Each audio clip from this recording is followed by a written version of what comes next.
So much for staying on the AM show. I'm Bernice Abu-Baidoo Lansah. Now to our big stories. How have various ministries and their ministers performed? How would you rate them? Well, the General Secretary of the NPP, Justin Kodia, is warning ministers who perform abysmally they will be recommended for reshuffling. Can this threat trigger efficiency?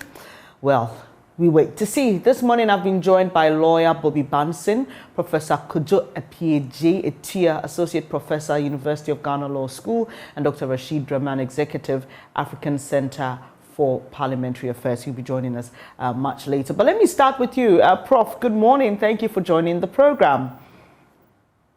Thanks for having me, and happy holidays. Same to you. So what are your general thoughts about how the various ministries have performed? We'll be delving into some ministries and specifics later, but your general overview of the performance of ministers in this government. That is a very good question to ask, and the answer will not be a straightforward answer, but generally, I think that the performance of most ministries have been abysmal, and it's not something that if every Ghanaian is to be given the opportunity to assess and to comment on, it would be a positive outcome. And so I would say that there's a lot of room for the ministries to do better.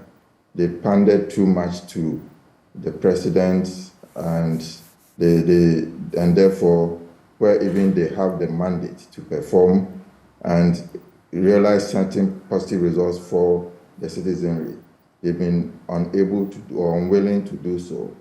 And for that matter, generally the performance of the ministries in this year was not very positive. Right, let me come to you, lawyer Bobby Banson. General overview. Good morning to you, viewers and listeners, and good morning, Prof. I think that looking at the states that the economy has faced, and the complaint from the citizenry in the other sectors, I think that we generally, my view is that there could be room for improvement. We expected better, but it's not where we think that it should be. So on the average, some have done well, some have not done well, but on the average, I think that they could have done better. They could have done better. To the specifics now, let's start from the finance ministry, which has obviously been the ministry on the mouths of, or the lips of many Ghanaians, obviously because of our economic situation. Also, Imani Fiscal Recklessness Index puts the ministry at the top of ministries and departments and agencies that do not practice proper laid down procedures when it comes to the books and finances. And the finance minister has been asked to step down. We heard from the general public, we heard from some members of parliament who belong to his own party, and other experts and analysts who've asked him, look, step aside. You said we were not going to the IMF, now we are there. That alone is indicative of a problem. What will give you such confidence, and for which you have backtracked later? Your score or ratings of the finance ministry, what will it be?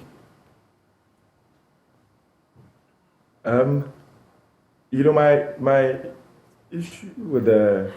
sorry, Bobby, I addressed Prof. Okay. So when Prof is done, and then I'll take your thoughts. That's okay. Sorry about that, if I wasn't clear enough. Prof, that question was to you.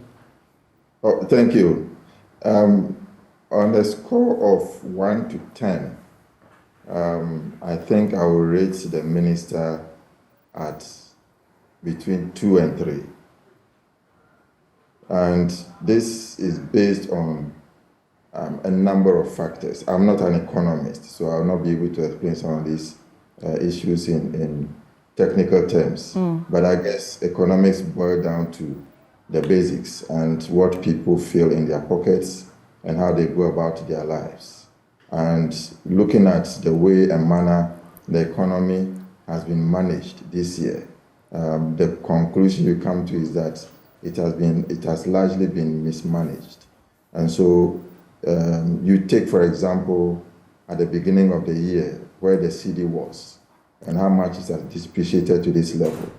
And the fact that you would not hear the government or the Minister for Finance making any concrete decisions and taking concrete steps to arrest the decline of the cedi. That is one major negative for the Ministry of Finance and Economic Planning.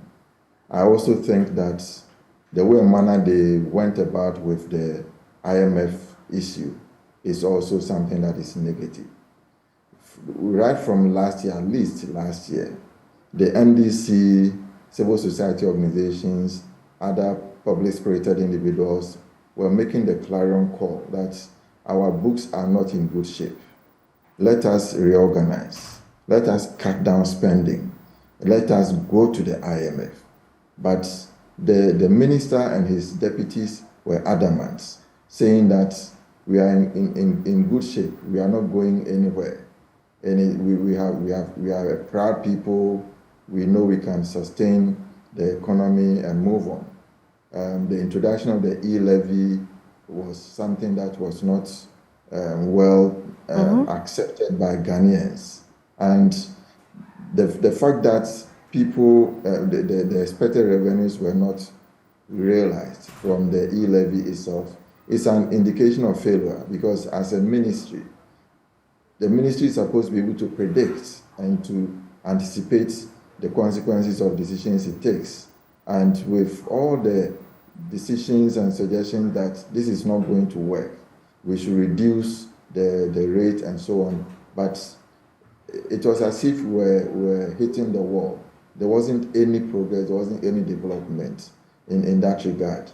So it clearly shows you a ministry that is adamant and would want to satisfy whoever is not clear, but certainly not the majority of Ghanaians. And these are the constituency that all ministries are supposed to serve. And so if that becomes the case, then the ministry is supposed to blame. We all know the petrol prices and related impact it has had on the economy. Prices of goods rising and people not able to make ends meet. That these are negatives that certainly the Ministry of Finance will have to admit. And even the fact that the ruling government's members of parliament also decided that the minister has to go. Not only the minister, one of his deputies will have to go. It's a clear indication of the fact that first it started with the opposition, it started with civil society, it started with other public-spirited individuals, and the call was not heeded to. The government didn't take any steps. Now the members of parliament came in and said that, listen, this is what our constituents are saying, and if you don't do something about it, it is going to affect our fortunes in the next elections. Still, the government said, no, I wouldn't budge. And so that, to me, I think if you want to pick the ministries and rate them in terms of the ministries that didn't perform best at all, I think the Ministry of Finance and Economic Planning will come tops. Right. Bobby, is it the same for you? Would you rate the Finance Ministry as the worst performing one? I think it should come on top of the worst performing ministries. I think that for me, the issue with the Finance Ministry is not necessarily the state of the current economy, because whether we like to admit it or not, it's not alien to Ghana. The hardships that we are facing is not very alien to Ghana. I think that my problem with the ministry, like Prof indicated, is their refusal to have admitted this was going to happen and to have taken the necessary steps to alleviate the impact of these external factors or shocks on us. So yes, we know the external factors persisted, but everybody else, apart from the ministry, seemed to have seen this 12 months ago.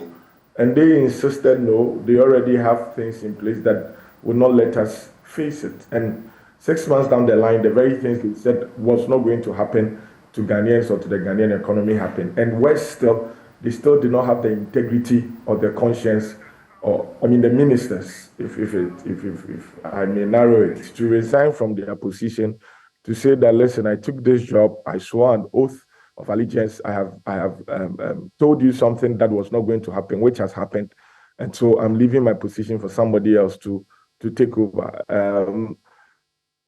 If you rate the minister in that sense, and then you'd see that he has not done a lot of service to Ghanaians in the sense of his ability to respect, I won't say their wishes, but the tenets of political integrity, if there is anything like that. I know that he is appointed by the president and should be dismissed by the president.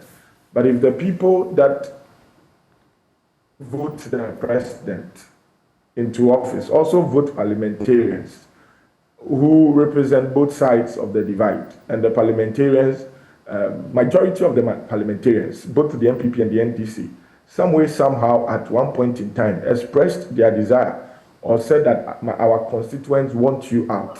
I think that the best he should have done was to have respected those views and resigned with integrity. But we all know the circumstances under which the vote of censorship that was tried against him did not wash. We all know what happened with the majority side walking out under all sorts of, as it were, influences or what have you from the party. So assessing the Ministry of Finance, in my opinion, it's not per se the state of the economy, because it is something that was predicted. It's their refusal or stubbornness to have accepted this prediction and taking steps to it. And more so when their words have fallen flat in the face of what we are facing, they then decided to stay on saying that, Ghanaians are like their children that they will not abandon in difficult times. I think that was the height of infidelity to the concept of political integrity.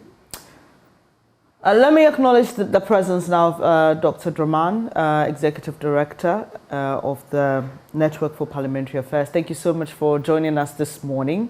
So the two other guests have rated the Finance Ministry as the worst performing one. I don't know if you share in their thoughts, but what would you say about the performance of that ministry and its minister?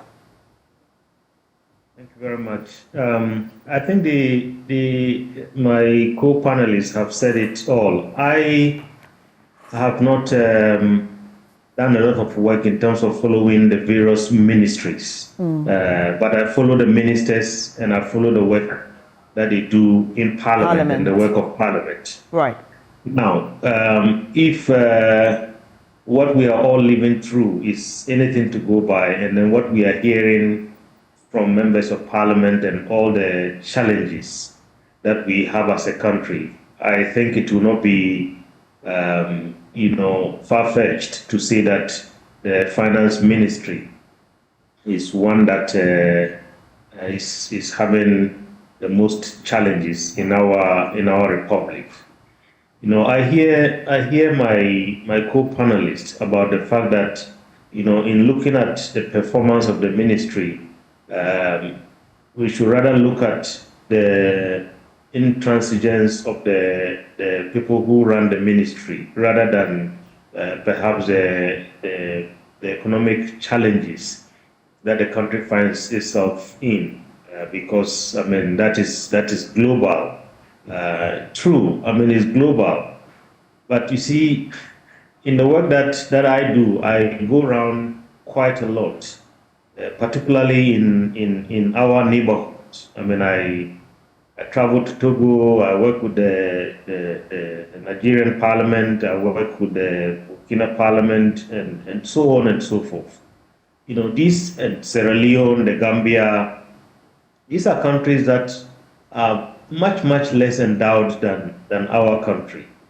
And these are countries that have equally faced the challenges of COVID, the challenges of the Ukraine war, and so on and so forth. And sometimes you find it very difficult to understand how these countries were able to manage just yesterday, I was in a conversation with somebody from Nigeria, and Nigeria was on Al Jazeera.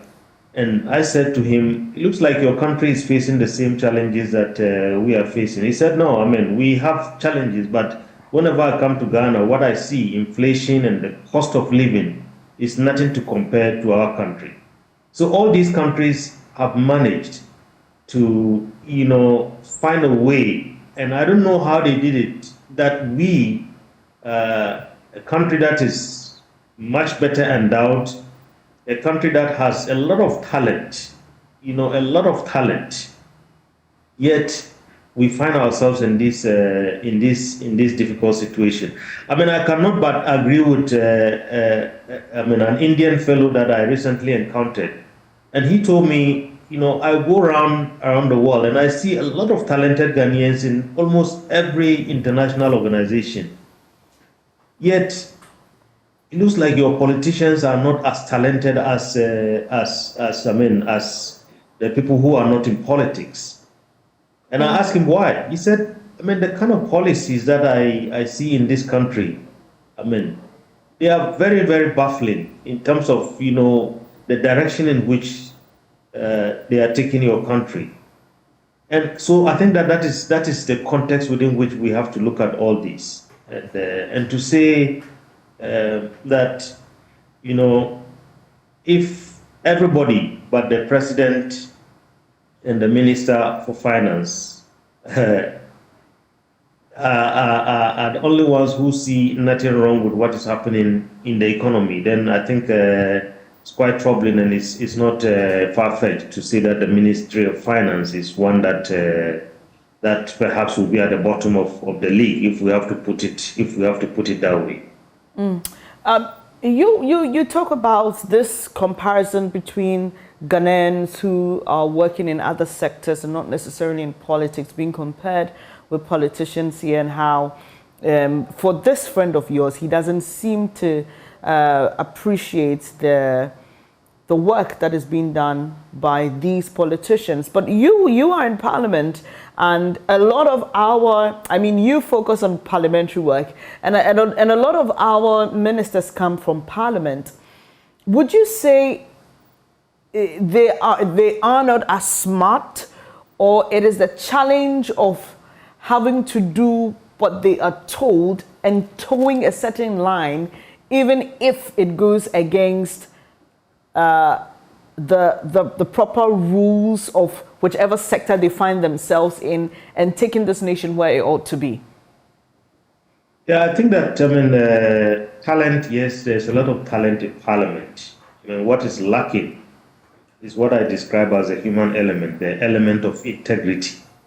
I think that is what is driving our country in the direction in which it is headed. We had a recent confession, if I can put it that way, by the minority leader, saying that Parliament has failed in its oversight responsibilities. These are people in the House, 275 of them. A lot of them very highly educated. So to say they do not know what they have to do, I think would not be right. I have gotten to a point, in the work that I do with our Parliament as well as other parliaments, that I say to myself, maybe these days the kind of capacity building and support that our parliamentarians and politicians need is a lot of training in ethics and integrity.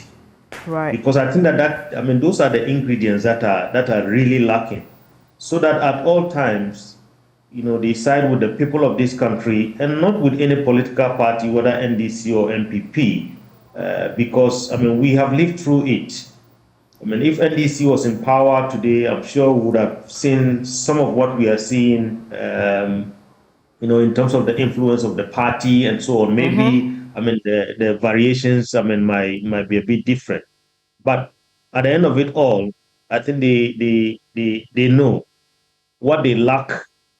What they lack is, the ethics of making sure that, they do the right thing at all times. Not that they don't have the knowledge and not that they don't have the skills. 20 years ago, when I started doing work with our parliament. In those days, yes, you could say maybe parliament was populated by a lot of people who perhaps came from the stock of the revolution and were popular in their communities. They didn't have maybe high levels of education and exposure and so on. Today is quite different. I mean, these are people who have gone through, I mean, the schools that all of us have gone through abroad, I mean, have lived abroad and so on. People with degrees from Yale, people with degrees from Harvard. I mean, you can't describe such people as illiterates. I mean, there is something that is missing. And in my personal, I think, observation, is it comes down to integrity. Shortly, but let me find out from you, Prof. What do you also think is missing? Thank you. I think I will harp on Dr. Daman's comments and say that, yes, it's a question of integrity. It's a question of honesty. It's a question of the party's interests as against the people's interests. And the fact that a government in power is not able to draw the line between the interests of the party and the interests of the state. And the fact that a government is supposed to rule in the interest of the state, but not in the interest of a particular political party that's brought it to power.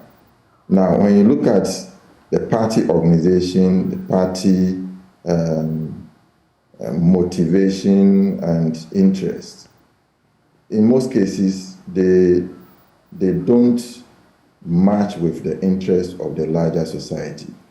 And we should also note that because of the nature of political system, if we go to the roots of our democracy, there's a lot of weaknesses in the democratic system, largely because of how it was structured and, if you can be very blunt, imposed by Western political influences.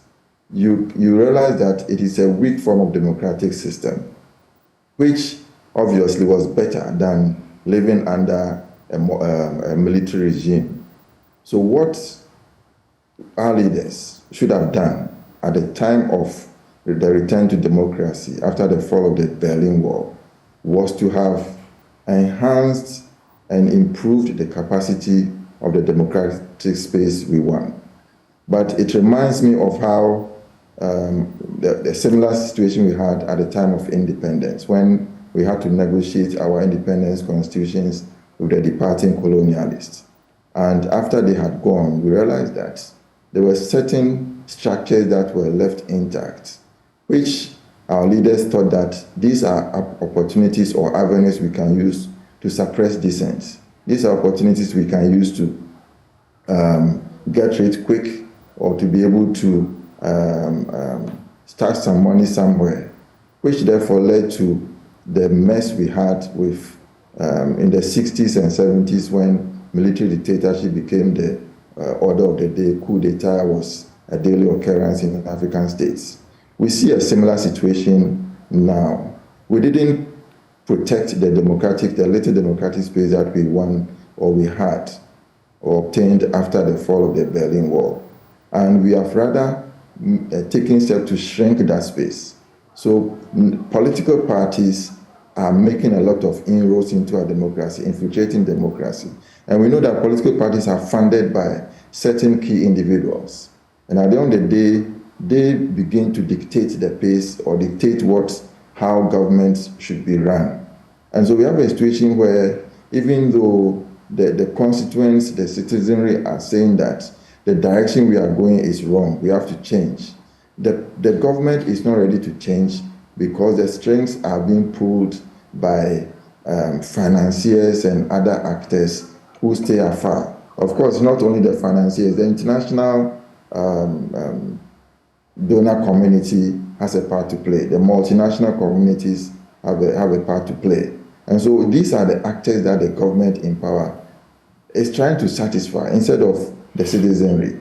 And when you have such a situation, it becomes very difficult to move the democracy forward. So as it stands, from the point of view of party influence within governments. We have a situation where there are some criminal elements that have infiltrated our political system. And if you look at situations like Galamsey and others, we have criminal elements running the show. But because they are able to influence decision making, because they call the shots and enable governments to come to power, their influence still holds sway. So we have criminal elements becoming political, and political elements also trying to align with these criminal elements to affect the kind of democracy we want to practice. And so that is the situation we are in until we are able to ensure that the people still have a say, not through parliaments, their parliamentarians per se, because at the end of the day, the majority wins power. And when they come to power, they want to toe the line of the party. And so, for instance, if there is a means, as for example we have in Switzerland, where individuals can gather signatures, and that is able to influence and even override in some respects decisions of parliament, I think it will make parliament sit up. If we also do maybe secret voting all the time, it will also enable some parliamentarians who are not in favor of a particular decision by the government because of the fact that it will affect their constituents. It may also enable them to vote differently. And so we need to redesign our democratic system before we can overcome some of these challenges that we are facing.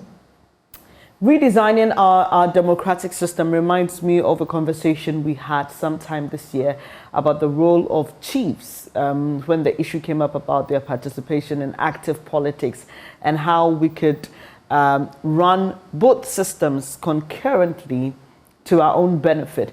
But let's move back to the issue of assessing our ministries and our ministers, and let's come to the Agric Ministry, a very critical one. This government, one of its flagship programs is the Planting for Food and Jobs, and we've been speaking to those who work in the agric sector. Let me cite Dr. Karawe, General Secretary of the General Agric Workers Union, who says that policy is a flop. He says it's been unsuccessful. We know what happened when we went to our markets earlier this year. The food prices were up the roof, and that was even before we started experiencing the downturn of the economy. Coming into 2022, we were told by the farmers that we were likely going to suffer some food shortages because of issues of drought and some other factors, the late arrival of fertilizers and all that. Recently, the ministry set up a Planting for Food and Jobs market, which largely sold plantains. Again, let me cite Dr. Karawe, who says, look, this is just populist. We know that at this time in the year, plantains are in season and it's easy for you to get it in that quantity and sell it at almost cheap, sometimes just about 1 city, 2 cities below what is sold in the market. What would you say of the Agric Ministry as well? Let me start with you, Bobby Banson. Well, Agric, it was like you were reading my mind. I had the Agric Ministry in my thoughts because Agric is the most essential or the fundamentals of our economy, even despite all the sophistication and the development as we claim. Agric employs majority of Ghanaians, and so to have the government first when the government said they had this Planting for Food program, everybody was happy with it. But as it has become with a lot of government policy, notice that it's end of the day, whatever benefits that the people down the scale are supposed to benefit from that social intervention ends up in the pockets of the middlemen, or for lack of a better word, those that have access to the corridors of power. And the Planting for Food program seems to have suffered the same fate. So that beyond lack of planning, you'd see that the little logistics or the little resources that were made available to cushion or support the farmers to better their harvest or to improve their farming activities ended up in the wrong hands. Fertilizers that were supposed to be in their hands at very subsidized or almost free ended up finding their way in other countries or even being sold to them. And you have the Minister of Agric really not engaging the public in a way that one would have expected. You see, some of his public utterances in respect of these matters were not things that one would say were really thought through about it. And one thing that also surprised me, like a prof said, governance is not a one-man show. It's not for lack of a better word, the politicians, because there's nobody goes to school with due respect to end up to study a course and become a politician. You have political science, but I don't think it's the aim of it. So if you have a program like that, and then you have experts, like the ones that you have alluded to, Bernice, who would be able to contribute their knowledge, devoid of any political colorization, and you refuse to take their expert advice, this is what happens to you. You end up embarrassing yourself. And when the prices of food items kept soaring, that so-called attempt to bring food to certain centers for it to be sold at a cheap rate or for it to be cleaned up, whatever it's very sad, particularly when one of the most touted benefits or expected benefits of the Planting for Food programs was to make food available to I think it's CHAS, the secondary schools,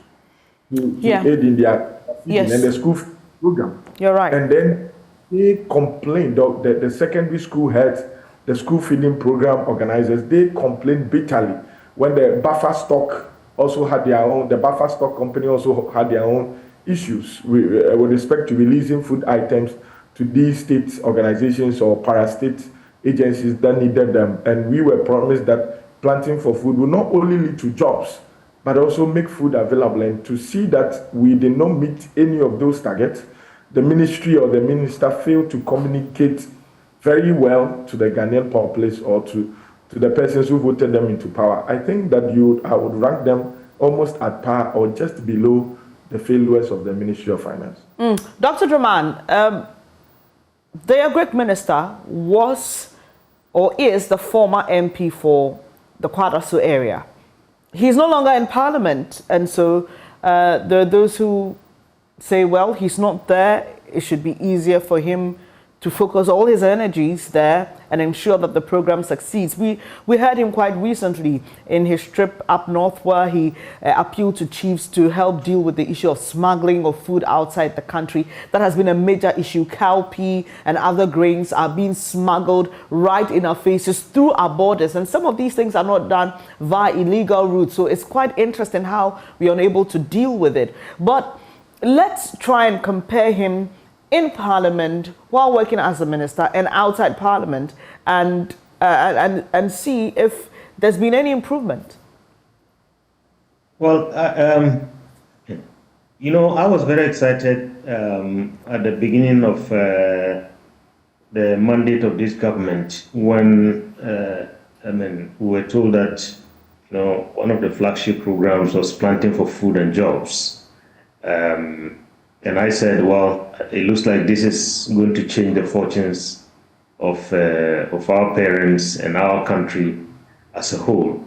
And if I remember correctly, the current president of the African Development Bank, Dr. Adesina, if you know quite well, he was the Minister for Agric in Nigeria. And in those years, I used to, hear and see some of the things that he did to change the fortunes of agriculture in Nigeria. Mm-hmm. And that is why, maybe let me just divert a little bit. That's why earlier on, when I was talking about Nigeria on Al Jazeera and making a comparison with our country, my friend said, look, yes, we have challenges, but it's not the same like your country. I mean, for those who go to Nigeria, I mean, if you have been to Nigeria lately, you go to the restaurants, a lot of the food that you eat is local food. They produce a lot of the food that they consume. Right. And so at the beginning of this government, I mean, the first mandate, I had friends in very high places. So I took one of the articles that I read in an international magazine about what this Dr. Adishina did in Nigeria to transform agriculture and to transform the fortunes of his country. And I gave it to a senior person and I said, look, perhaps maybe this might guide the way you go about this. I'm not too sure whether that was taken seriously. Because look, if you sit down and do a very simple analysis for those of us who are not experts in agriculture, I don't think the structure of agric has changed in our country. It's still rain-fed. If the rain doesn't fall, I mean, our farmers are in trouble. The value chain, I don't think very much has been done. So, at the time of harvest, you have the paradox of plenty. I mean, farmers are stuck with most of what they produce, and then the prices come down, they have to sell, otherwise, I mean, they don't have any proper storage, they lose, I mean, their produce, and then they become much more impoverished than before, and then all the issues related to inputs and so on. You sit down and ask yourself the basic question, I mean, have all these things changed in this policy? Maybe the agri experts might be able to give you an answer, but if what we are seeing on the market is anything to go by, then I have to say perhaps not much has changed. If you go to my village today, I mean, my father used to be a farmer, and that's how we were all educated through, I mean, the hard work on the farm. And they used to rely on rain, and today is the same thing.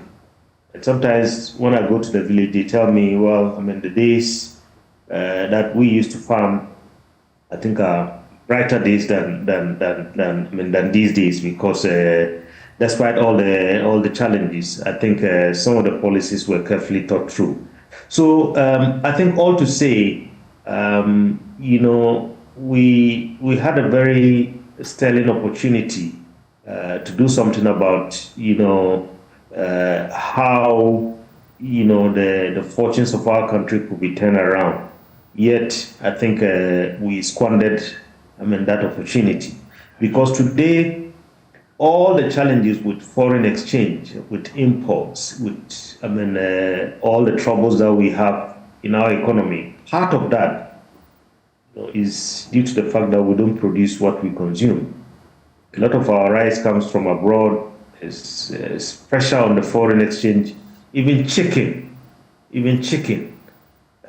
comes from abroad, and sometimes very unwholesome. I lived in Burkina Faso for about 2 or 3 years, advising their parliament. And in those years, this were just recent years, about 2-3 years ago, before they had the coup. You go to Burkina Faso and they tell you that we have a policy to consume local chicken. So you hardly see any foreign poultry sold, in the supermarkets in Burkina Faso. All the chicken that they consume is local chicken. It gives employment to the people in the rural areas. It creates, a lot of opportunities. People eat what they produce. There's no pressure on their foreign exchange. And then I think above all, they also eat very healthy food. Sometimes some of these foods that are imported into our countries, and our politicians sit down and watch this, very wholesome food. We've had instances when, a lot of these have had to be recalled, and people were supposedly punished for serving us with food that is unwholesome, that has, stayed in freezers abroad for only God knows how many years. Right. And these are served on our dining tables. So I think at the end of it all, we had an excellent opportunity, but I think we missed that in the planting for food and jobs. Prof, your take on the Agric Ministry. Dr. Draman says it was a fine opportunity We know what's happening with our poultry industry now. It's going downhill. I've met people who tell me, look, I started with 50,000 birds. I have just under 10,000 now. It's expensive to feed my birds. I'm not making any profit.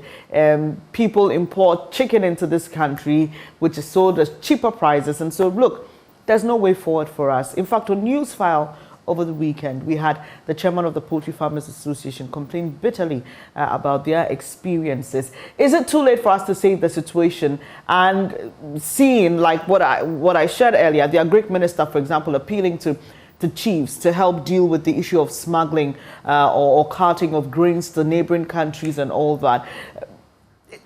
Does it look to you like it's a helpless situation, or we can salvage it?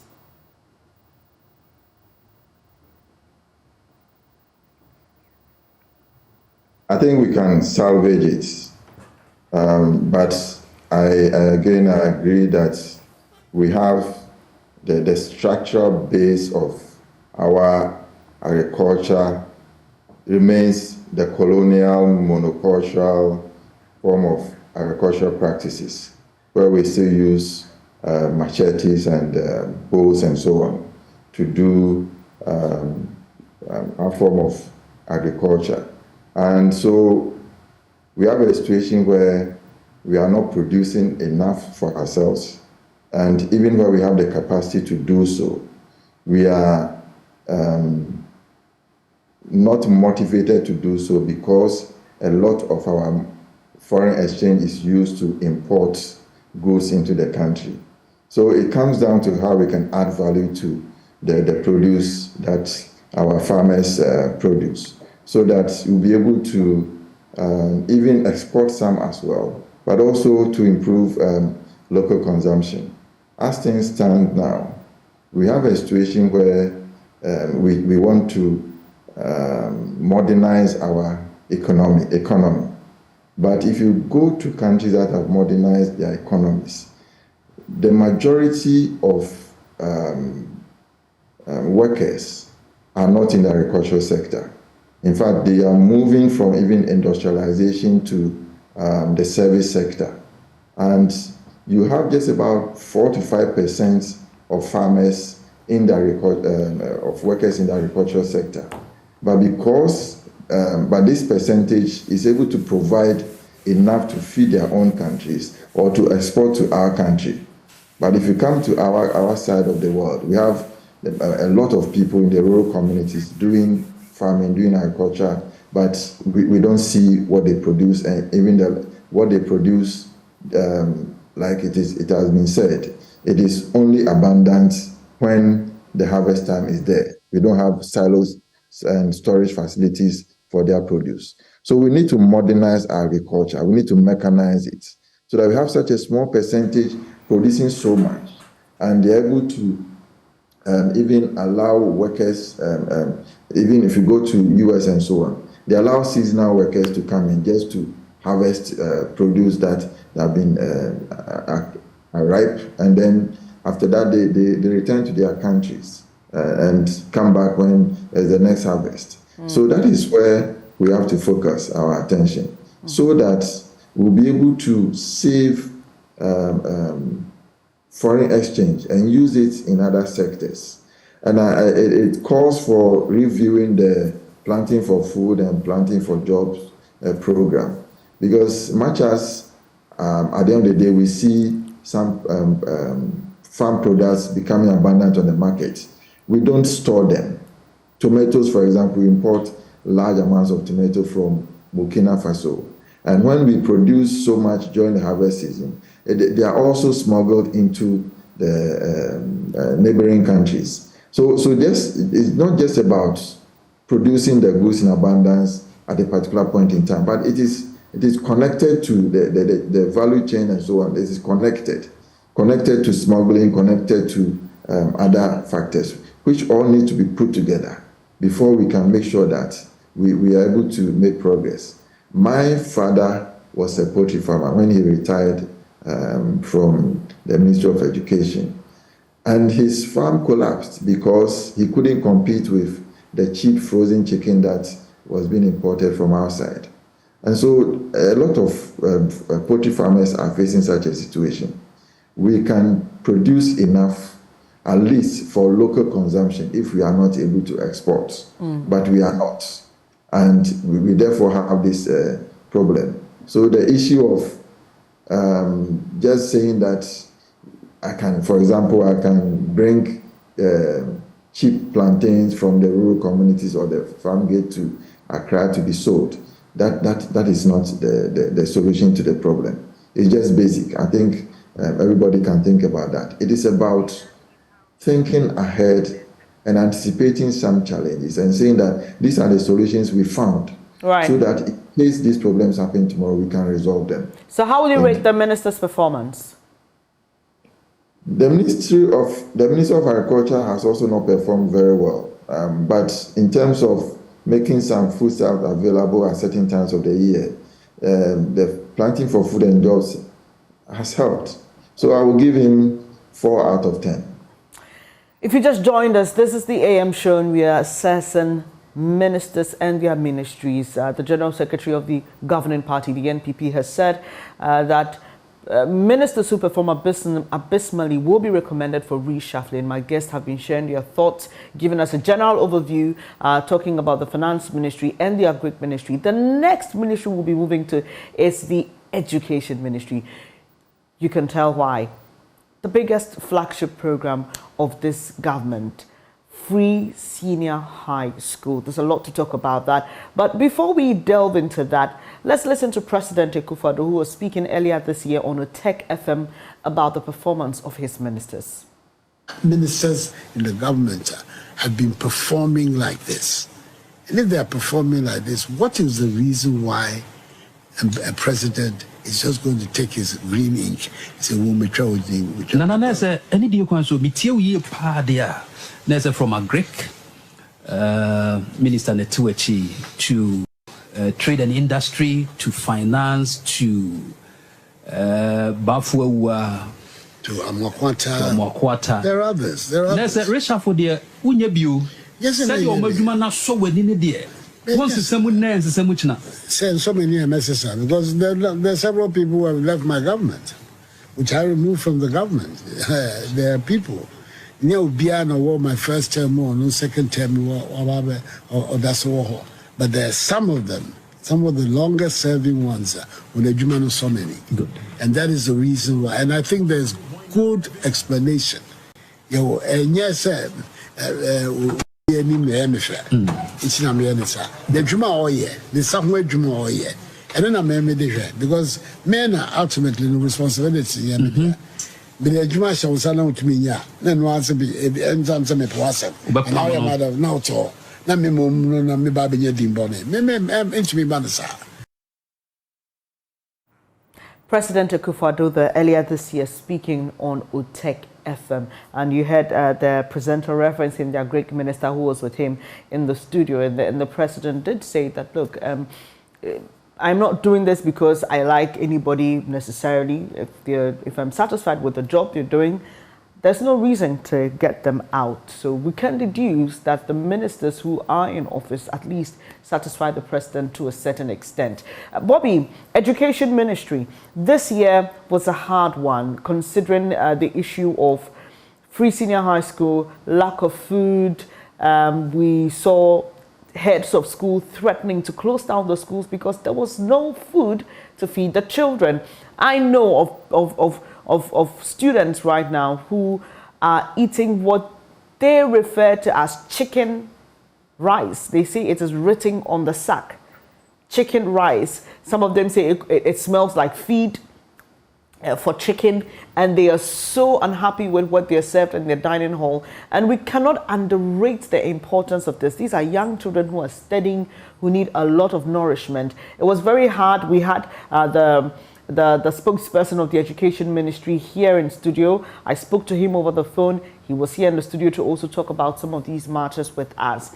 But fast forward, earlier this month, 4th of December, President Akufo-Addo says, look, the results we have seen from the 2020 WACC is proof that the free senior high school program is working well and is beneficial. He goes on to give details about the performance, compares it to what happened in 2015 and what happened now, obviously comparing the previous administration to his. Bobby, free senior high school program, there are many who have called for a review, but once again, the president hasn't heeded that call. Moving into 2023, what are your wishes for the free senior high school program? Any suggestions you like to prefer? Would love to hear them.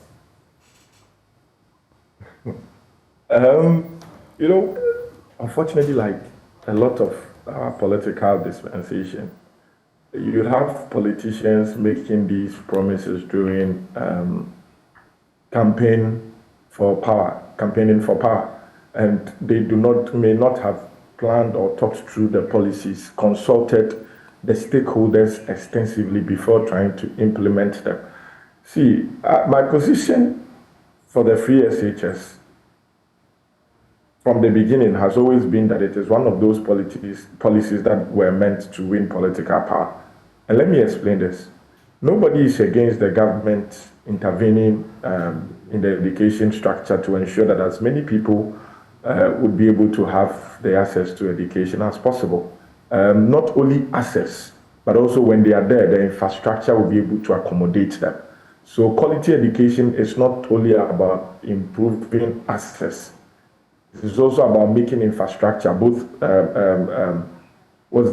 in terms of books and the physical infrastructure, and the teachers available to support. When I was in school, in senior high school, I went to meet the cocoa scholarship scheme for cocoa farming. Okay. There was the government of Ghana scholarship scheme, where needy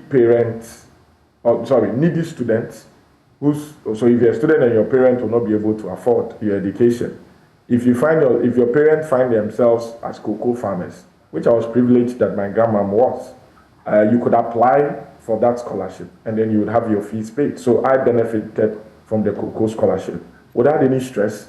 When I say stress, didn't have to go and bribe somebody. It will start from the district. They will inspect. They will make sure that indeed, your parent or grandparent is, and it will go through the process. There was no political interference in that respect. There was also the government of Ghana scholarship scheme. So when they introduced the free SHS, I asked myself, if the aim is actually to provide for education for those that cannot afford, why don't we strengthen the existing structures that we have so that there will be there will be a sieve to make sure that people who actually need it benefit from it.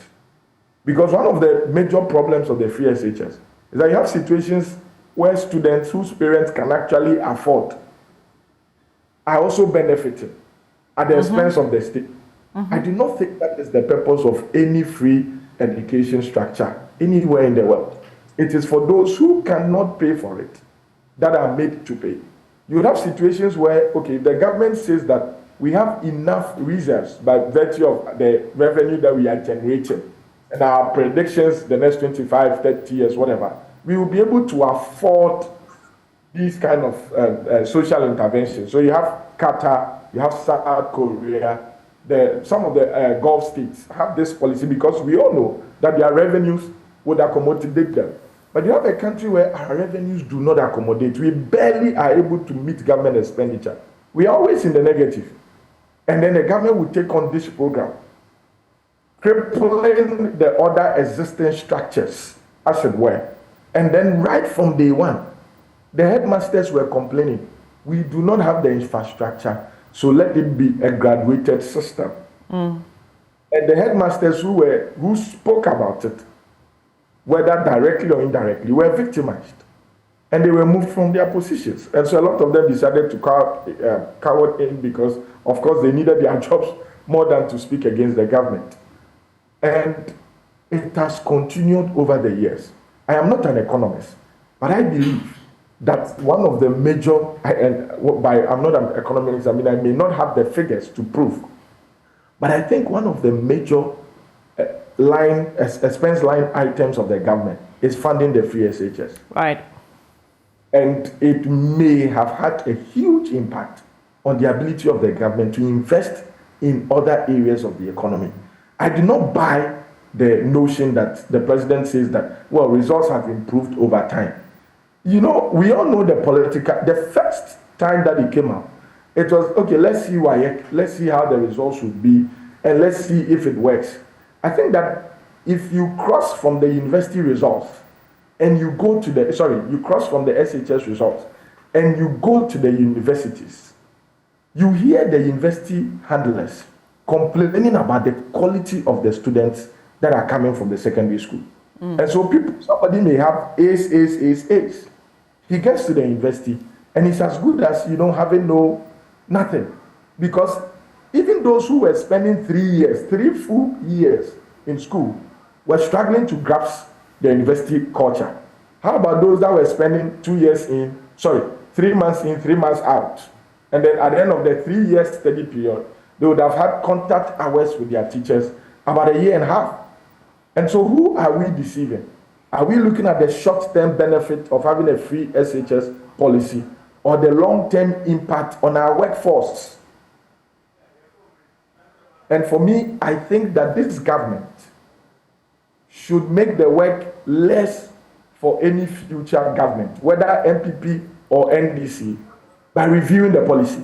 Because if they allow the policy to remain, even if MPP is retained in 2024, the new MPP administration, even if they want to genuinely review it, they'll be caught in a political limbo.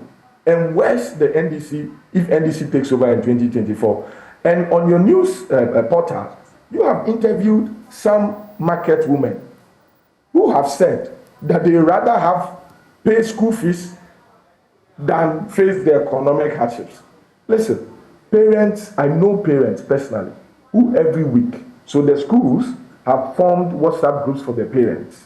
And they contribute to the feeding of their wards. And even that is done with a lot of caution, because the heads of the schools do not want to be victimized. Yes, that's why we can't mention the schools. But they tell the parents, this is the situation. If you do not send money every week, we cannot feed you. What? So who are we deceiving as a country? And you see that those who are making these decisions, most of them, if not all of them, do not even take their kids to these schools. They do not. Well, Bernice. Prof, you is that I'm beginning to think may be true to some extent, but I will not repeat it here. I'm sure it will be a news item.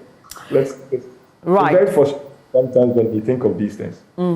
And for parents who are watching us, you can call later in the show when we open the phone lines, just before we wrap up at 10, to share your experiences with us, taking your wards to school under the free senior high school program. What can we do to improve it, even as we assess the ministry? Dr. Draman, the Minister for Education is an MP.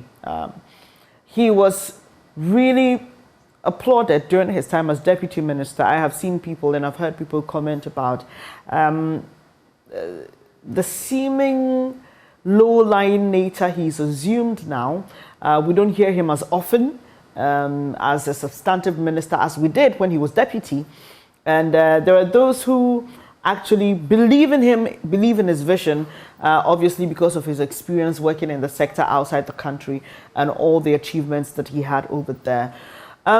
Here again, on the bit of policy and towing the line of a certain government as against being an experienced person and knowing what the proper procedure and practices are in your sector, this minister may find himself in that situation. He hasn't told us yet, but do you think, are you one of those who believe that the free senior high school program should be reviewed if we want it to last longer and also be more impactful? Yes, indeed, a very brilliant program, but I am not too sure, perhaps very carefully thought through. Or if it was, then perhaps after a number of years of implementation, there is always room for perhaps maybe sitting back and looking at a policy and doing a review. Now, let me start with the minister himself. I mean, as you alluded to the fact that he is somebody who has worked in the sector, he has lived abroad and done work in the educational sector abroad. When I was a doctoral student in Canada, I had a child whilst I was a student. And then the child had to go to daycare. My wife was not working. I was a student. And then we went to apply for bursary so that the child can get support from the government to go to school. And during the application process, they told us that, yes, there is bursary, you can get support, but any parent in this country, that is in Canada, who has more than $5,000 in their account does not qualify to benefit from a program like this. Do you have that amount of money? Of course, they have a way of verifying whether you do have, and if you lie, the consequences are very grievous. So, if you take up the free SHS policy, I mean, as has been alluded to by my co-panelists, this is almost like an omnibus policy. Everybody in the Republic, I mean, qualifies. We have ministers, we have millionaires and so on, who are supposed to be off completely this policy, so that the little resources that we have can cater to the needs of those who really, really need this policy. But no, I think we are seeing political expediency driving this. Look, yesterday I was watching TV. I nearly wept. When I was growing up in my primary school, in my village, we used to lie on the floor and write our lesson notes. Today, I don't know how many people watched TV yesterday, but on TV3, they showed children in Upper West Region lying on the floor and writing.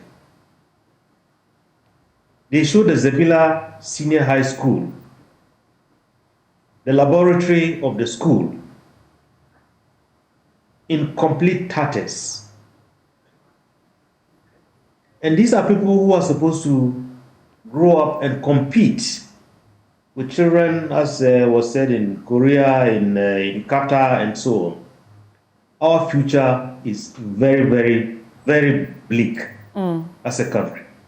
And you see, those who tout the fact that the results of the examination is proof, I mean, let us tell them that the reality that we see on the ground. I mean, I run an organization and I have, products of senior high school coming to the organization. Sometimes we interview them, we ask them to do basic things, and they cannot do it.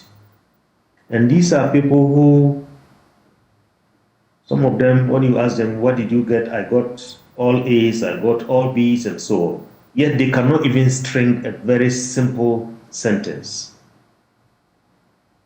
And you see, I mean, I don't know why we are doing this to ourselves, because I think we have to be honest.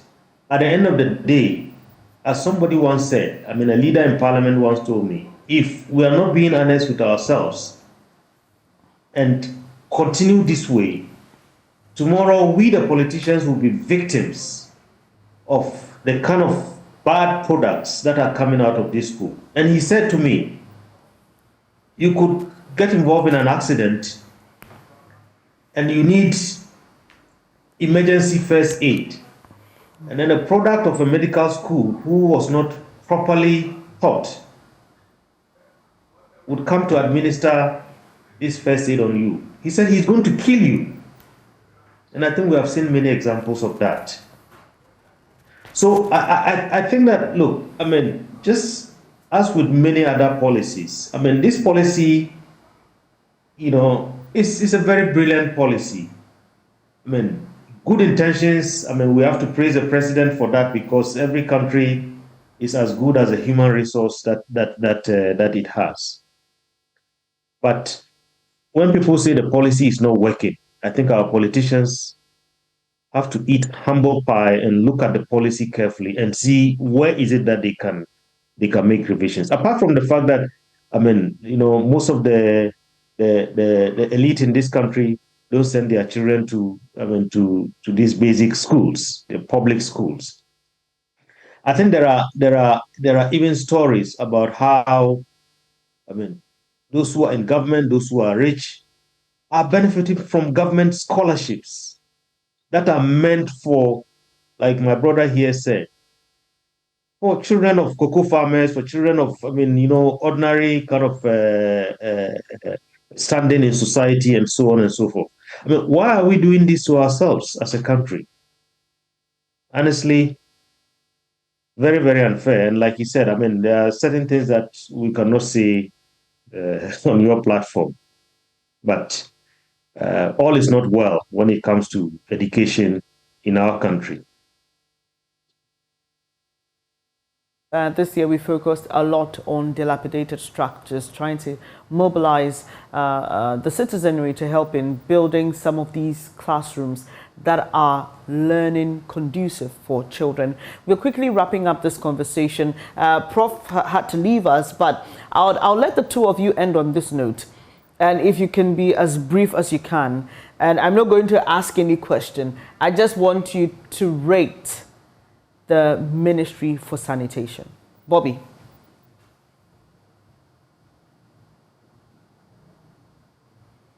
Hello. I was hoping my last word would be on the Ministry of Lands and Natural Resources. You can tie in the two. Time will not allow us to touch on every ministry, but you can do that. Just talk about the Ministry of Lands and Resources, and then just end with the Ministry for Sanitation. I think they have been a massive disappointment. They have believed in tax and conferences and what have you, instead of doing the actual work. And I think that ministry, if the media keeps focus on them, then they will be forced to do what would benefit all of us. And they tie into sanitation because Galamsey affects the environment as well. The sanitation ministry, I would want to speak to Accra because that is where, what I see every day. I think there have been some improvement. To be honest. Especially on the Makola Street where I go to court, I go to teach the law school, I walk to the office, as it were. You see that, yes, the rubbish gathers, but they try as much as possible that by the morning, they clear them. That was not in the situation usually where you get there by 9 a.m. and there's still rubbish collected. But as to where they dump the rubbish, it's a problem. My major curiosity when it comes to sanitation, Bernice, is where they call the Lavender Hill. That's where we have the Bukom. As long as I can remember, the stench there has been constant. And looking at the Kole and how it's very important in the scheme of affairs in Accra, as it were, and we've still allowed it to rot, right from Circle down to that side. I'm yet to see the sanitation ministry or the AMA, as it were, if it's not the AMA, whichever municipal assembly that it falls under, actually sitting down and implementing a policy. As for policy, I'm sure they would have had every year or every political administration, they have one. But whether they can implement it, they always say that it goes to the people. If the people themselves are putting the rubbish in the gut. But we have laws that punish these people. We've heard them say they are bring back the town council inspector. But there's also been the Clean Your Frontage initiative, and we know the AMA has taken some people to court for what you're seeing on your screens now, dumping rubbish in the gutters. Yes, none of them said that there have been some improvement, but we can enforce them. Because you see, especially with these sites, these are the market centers. When it's getting to, the Greater Accra minister started enforcing some of these laws. Because of political pressure, he had to stop. He wanted to clear Accra of filth, make sure that the market centers are what it's supposed to be. He started with Medina, he went to Agbodbloshi, and at the end of the day, he said there's been a lot of political pressure, even sometimes his life being at stake. And so I'm sure he advised himself. But we need a consistent and concerted effort to clear Accra of this filth. Right. Dr. Draman, you have the last word. Is there any specific ministry you like to speak to before commenting on the sanitation ministry?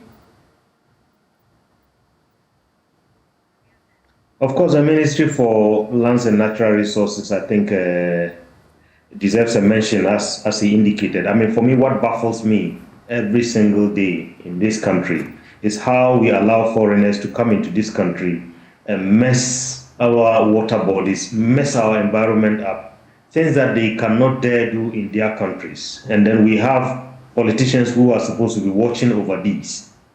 So that's my comment on the lands and natural resources issue. In terms of sanitation, I mean, just like the pictures that you were showing on your screen, you know, we have open drainages, open gutters in our country.